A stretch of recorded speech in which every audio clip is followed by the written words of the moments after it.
Register ಆದಂತಹ ವಸ್ತುಗಳು, ಪಾದುಕೆಗಳು, ಇಟ್ಟಿಗೆಗಳು, ರಾಮಾಯಣದ ಪುಸ್ತಕಗಳು, ಗಲೇಖ ಹಾರ್ ಇವೆಲ್ಲ ಸುರಕ್ಷಿತವಾಗಿವೆ.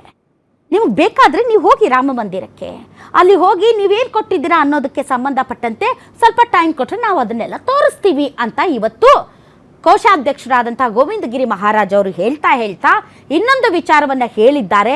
ಏನು ಅಂತಂದ್ರೆ, ಇದು ಹಿಂದೂ ಸಮಾಜವನ್ನ ಒಡೆಯುವಂತಹ ಪ್ರಯತ್ನ, ಸುಳ್ಳು ಸುದ್ದಿಗಳನ್ನ ಹರಡಿಸ್ತಾ ಇದ್ದಾರೆ.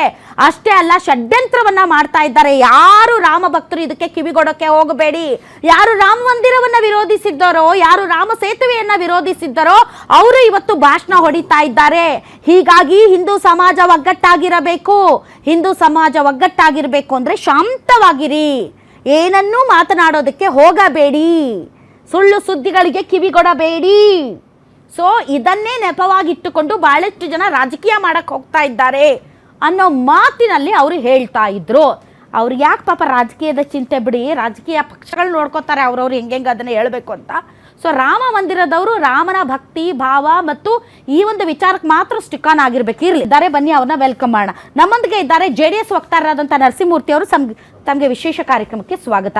ಅದೇ ರೀತಿ ನಮ್ಮೊಂದಿಗೆ ಇದ್ದಾರೆ BJP ವಕ್ತಾರರಾದಂಥ ದಿಲೀಪ್ ಕುಣಿಗಲ್, ತಮಗೂ ಕೂಡ ಸ್ವಾಗತ. ಹಿರಿಯ ಪತ್ರಕರ್ತರು, ರಾಜಕೀಯ ವಿಶ್ಲೇಷಕರು ಬಸವರಾಜ್ ಯತ್ನಾಳ್ ಅವರು ಇದ್ದಾರೆ. ಸರ್, ತಮಗೂ ಸ್ವಾಗತ. ಅದೇ ರೀತಿ ಪ್ರಗತಿಪರ ಚಿಂತಕರಾದಂತಹ ಶಶಿಕಾಂತ್ ಯಡಹಳ್ಳಿ ಇದ್ದಾರೆ, ತಮಗೂ ಸ್ವಾಗತ. ಕಾಂಗ್ರೆಸ್ನ ವಕ್ತಾರರಾದಂತಹ ರಘು ದೊಡ್ಡೇರಿ ಅವರು ಜಾಯ್ನ್ ಆಗಿದ್ದಾರೆ. ರಘು ದೊಡ್ಡೇರಿ ಅವರೇ, ತಮಗೂ ಕೂಡ ಸ್ವಾಗತ. ಮೊದಲನೇದಾಗಿ ನಾನು ಬಸವರಾಜ್ ಯತ್ನಾಳ್ ಅವರಿಂದ, ಯಾಕಂದ್ರೆ ಒಂದು ಇಂಡಿಪೆಂಡೆಂಟ್ ಒಪಿನಿಯನ್ ತೆಗೆದುಕೊಳ್ತೀನಿ. ಸರ್, ಇವತ್ತು ಬಹಳ ವಿಚಾರಗಳ ಬಗ್ಗೆ ಅವ್ರು ಮಾತಾಡಿದ್ರು. ಇಡೀ ದೇಶ ನೋಡ್ತಾ ಇತ್ತು ಅವ್ರು ಏನ್ ಮಾತಾಡ್ತಾರೆ ಅಂತ.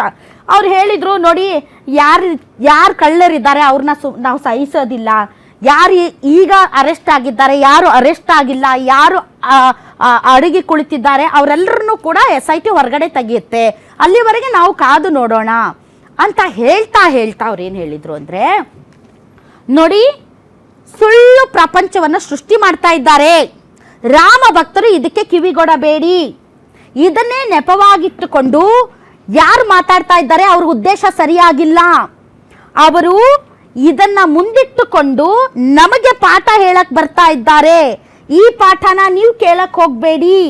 ನ್ಯಾಯಾಲಯ ಇದೆ, ಅದ್ರ ಮೇಲೆ ನಂಬಿಕೆ ಇದೆ. ರಾಮ ರಾಜ್ಯ ನಿರ್ಮಾಣ ಆಗುವವರೆಗೂ ನಾವು ಸುಮ್ಮನಿರಬಾರ್ದು ಅಂತ ಹೇಳ್ತಾ ಸರ್ ಒಂದು ಮಾತು ಹೇಳಿದ್ರು. ಅದಕ್ಕೆ ನಾನು ನಿಮ್ಮನ್ನ ಪರ್ಟಿಕ್ಯುಲರ್ ಪ್ರಶ್ನೆ, ಭಾರತ್ ಮಾತಾ ಕೋ ಘಾತಕ್ ಕರ್ನೆ ಕೆ ಲಿಯೆ,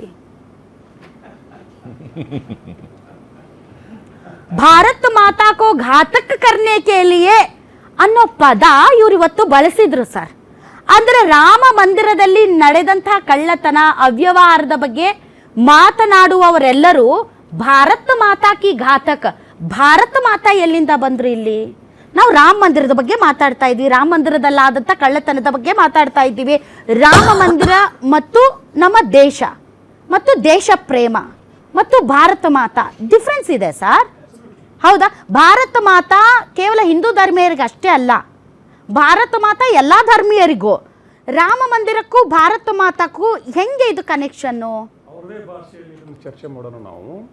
ಭಾರತ ಮಾತೆ ಅಂತ ಏನ್ ಮಾತಾಡ್ತಾರೆ ಇವರು? ಭಾರತ್ ಮಾತಾಕ್ಕೂ ಆಹತ್ ಕರ್ನೆ ಕೆ ಲಿಯೆ, ಆಘಾತ್, ಘಾತಕ್ ಅವ್ರದೇ ಲ್ಯಾಂಗ್ವೇಜ್ ಸರ್. ಮತ್ತೆ ನೀವು ಒಂದು ಪದ ಹೆಚ್ಚು ಕಡಿಮೆ ಮಾಡಂಗಿಲ್ಲ.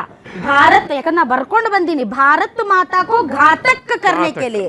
ठीक है, वो ಭಾರತ್ ಮಾತಾ ಕ್ಯಾ ಹೈ, ಕहाँ से आई ಭಾರತ್ ಮಾತಾ? ಭಾರತ ಅಂದ್ರೆ ಏನು? ಭಾರತದ ಬಗ್ಗೆ ಅರ್ಥ ಯಾವುದೇ ಜ್ಞಾನ ಇಲ್ಲದ ಮನುಷ್ಯ ಈ ಥರ ಮಾತಾಡ್ತಾನೆ. ಈ ಭಾರತ ಅತ್ಯಂತ ದೊಡ್ಡ ಚಕ್ರವರ್ತಿ ಚಂದ್ರಗುಪ್ತ ಮೌರ್ಯ, ಅಶೋಕ, ಇವರ ಕಾಲದಲ್ಲಿ ಎಲ್ಲ ಧರ್ಮಗಳಿದ್ದು. ಇಲ್ಲಿ ಬೌದ್ಧ ಧರ್ಮ ಅಫಿಷಿಯಲ್ ಧರ್ಮ ಆಗಿತ್ತು ಅಶೋಕನದು, ವೈದಿಕ ಧರ್ಮ ಆಗಿರಲ್ಲ, ಬೌದ್ಧ ಧರ್ಮ ಆಗಿತ್ತು. ನಂತರದಲ್ಲಿ ಅನೇಕ ಧರ್ಮಗಳಲ್ಲಿ ಹುಟ್ಟಿದ್ದಾವೆ. ಇಲ್ಲಿ ಲಿಂಗಾಯತ ಧರ್ಮ ಇದೆ, ಇಲ್ಲಿ ಸಿಖ್ ಧರ್ಮ ಇದೆ, ಆಮೇಲೆ ಹೊರಗಿಂದ ಬಂದ ಧರ್ಮ, ಎಲ್ಲ ಧರ್ಮಗಳನ್ನು ಸಮ್ಮಿಳಿತಗೊಂಡು ಶ್ರೀಮಂತವಾದ ದೇಶ ಭಾರತ. ಭಾರತ ಮಾತೆಯ ಸೀರೆ ಸೆರಗಿನಲ್ಲಿ ಎಲ್ಲ ಬಣ್ಣಗಳು ಇದ್ದಾವೆ, ಒಂದೇ ಒಂದು ಬಣ್ಣ ಇಲ್ಲ ಅಲ್ಲಿ. ಅಲ್ಲಿ ಕೇವಲ ಕೇಸರಿ ಮಾತ್ರ ಇಲ್ಲ, ಅಲ್ಲಿ ಅದೊಂದು ಬಣ್ಣದ ಸೀರೆ ಅದು. ಇದನ್ನು ಅರ್ಥ ಮಾಡ್ಕೊಳ್ಳೋದವ್ರು ಈ ಥರ ಮಾತಾಡ್ತಾರೆ. ಒಂದು ಇದೇನು ಇವತ್ತು ಮಾತಾಡಿದ್ರಲ್ಲ, ಸರಿ ಟ್ರಸ್ಟ್ ಮೀಟಿಂಗ್ ಕರೆದ್ರಿ, ಅವ್ರು ರಾಜೀನಾಮೆ ತಗೊಂಡ್ರಿ. ಅಲ್ಲ, ನನಗೆ ಪಾಯಿಂಟ್ ಏನಿದೆ ಗೊತ್ತಾ ಸರ್, ಈಗ ರಾಮ ಮಂದಿರವನ್ನ ಪೊಲಿಟಿಸೈಸ್ ಮಾಡ್ತಾ ಇದ್ದಾರೆ. ಎಷ್ಟು ದಿನ ರಾಮ ಮಂದಿರದ ಬಗ್ಗೆ ಮಾತಾಡದೇ ಇರೋರು ಇದು ಇದ್ದಕ್ಕಿದ್ದಂತೆ ಅವ್ರಿಗೆ ರಾಮ ಭಕ್ತಿ ಹುಟ್ಟು ಬಿಟ್ಟಿದೆ. ಇದ್ರ ಮಾತಾಡ್ಲಿ ಸರ್, ಅವ್ರು ಇರೋದೇ ಪಾಲಿಟಿಕ್ಸ್ ಮಾತಾಡೋದಕ್ಕೆ, let them politics. But sir, Rama ಮಂದಿರಕ್ಕೂ ಮತ್ತು ಭಾರತ ಮಾತಾಗೂ ಜಾಯಿಂಟ್ ಅಂದ್ರೆ ರಾಮನ ಭಕ್ತರು ಮಾತ್ರ ಭಾರತ ಮಾತೆಯನ್ನ ಗೌರವಿಸುವವರ, ರಾಮನ ನಂಬುದವರು ಭಾರತವನ್ನ ಗೌರವಿಸದೇ ಇರೋರ ಅನ್ನೋ ಪಾಯಿಂಟ್ ಬರುತ್ತೆ ಸರ್. ಇದ್ರ ವೈವಿಧ್ಯತೆ ನೀವು ಅರ್ಥ ಮಾಡ್ಕೊಂಡಿಲ್ಲ. ಒಂದು ಇನ್ನೊಂದು, ಇವರು ನಂಬುವ ರಾಮನ ರಾಮಾಯಣವೇ 500 ಇದಾವೆ ಇಲ್ಲಿ. ಕೆಲವು ರಾಮಾಯಣಗಳಲ್ಲಿ ರಾಮ ಸೀತೆ ಅಣ್ಣ ತಂಗಿ, ಇನ್ನು ಕೆಲವರಲ್ಲಿ ರಾವಣ ಹೀರೋ. 1-2 ಕಥನಗಳು ಇಲ್ಲಿ. ನೀವು ಯಾವುದನ್ನು ಅರ್ಥ ಮಾಡ್ಕೊ, ಯಾವುದನ್ನು ಅಂಡರ್ಸ್ಟ್ಯಾಂಡ್ ಮಾಡಿಕೊಂಡಿಲ್ಲ. ನೀವು ಕೇವಲ ರಾಮನ ಇಟ್ಕೊಂಡು ಏನು ರಾಜಕಾರಣ ಶುರು ಮಾಡಿದ್ರಿ. ರಾಮ ಮಂದಿರ ರಾಜಕೀಯ ಮಂದಿರ, ಅದು ದೇವರ ಮಂದಿರ ಅಲ್ಲ. ಅದು ರಾಜಕೀಯಕ್ಕೋಸ್ಕರ ಕಟ್ಟಿದ ಮಂದಿರ. ರಾಜಕೀಯಕ್ಕೋಸ್ಕರ ಒಂದು ವಿಶ್ವ ಹಿಂದೂ ಪರಿಷತ್ ಆಗಿತ್ತು ಅವಾಗ. ಅವರು ಕಟ್ಟಿದ ಒಂದು ರಕ್ತಪಾತದ ನಂತರ ಕಟ್ಟಿದ ದೇವಸ್ಥಾನ ಅದು. ಸರಿ, ಅದೆಲ್ಲ ಆಯಿತು. ಇದನ್ನು ನೀವು ಇಕ್ವೇಟ್ ಮಾಡೋದಿಲ್ಲ. ಭಾರತೀಯ ಅಂದರೆ ಮೊದಲು ಹಿಂದೂ ಆಗಿರ್ಬೇಕಂತಿತ್ತು. ಈಗ ಅದು ಸಾಲೋದಿಲ್ಲ. ಈಗ ಭಾರತೀಯ ಅಂದ್ರೆ ನೀವು ರಾಮ ಭಕ್ತನೇ ಆಗಿರ್ಬೇಕು. ಎಕ್ಸಾಕ್ಟ್ಲಿ, ಆ ಟೋನಲ್ಲೇ ಅವ್ರು ಇವತ್ತು ಮಾತಾಡಿ. ಶಿವಭಕ್ತ ರಾಮ ಅಲ್ಲ, ನಾನು ಬೌದ್ಧ ರಾಮ ಅಲ್ಲ, ನಾನು ಬಸವನ ನಂಬ್ತೇನೆ. ನಾನು ದೇಶಭಕ್ತ ಅಲ್ಲ, ನಾನು ಭಾರತೀಯ ಅಲ್ಲ. ಏನು ಹಂಗೆ ಮಾತಾಡಿದ್ರೆ ಅಂದರೆ ಇದು ಧರ್ಮಾಂಧತೆಯ ಪರಾಕಾಷ್ಠೆ ಇದು. ಈಗ ರಾಮನ ಬಗ್ಗೆ ರಾಮ ಇದಾನೋ ಇಲ್ವೋ, ರಾಮ ಒಬ್ಬ ಐತಿಹಾಸಿಕ ವ್ಯಕ್ತಿನೋ ಪೌರಾಣಿಕ ವ್ಯಕ್ತಿನೋ, ಆ ಚರ್ಚೆ ಬೇರೆ ಚರ್ಚೆ. ಇವತ್ತು ಎಲ್ಲರೂ ಕೂಡ ಅಖಿಲೇಶ್ ಯಾದವ್ ಆಗಲಿ, ನಮ್ಮಂಥವ್ರಾಗಲಿ, ಅಥವಾ ಅನೇಕ ರಾಜಕೀಯ ಪಕ್ಷ ಮಾತಾಡ್ತಿರೋದು ಏನು, ಕಳ್ಳತನ ಆಗಿದೆ. ಅದು ಕಳ್ಳತನದ ಕೇಸ್ ಅಲ್ಲ ರೀ. ಅದು ಕಳ್ಳತನದ ಕೇಸ್ ನೋಡೋಕೆ ಪೊಲೀಸರು ಇದ್ದಾರೆ. ಅದು ಕಳ್ಳತನದ ಕೇಸ್ ಅಲ್ಲ. ಅಲ್ಲಿ ಭಕ್ತಿ ಸತ್ತಿದೆ. ಈ ಜನತೆಯ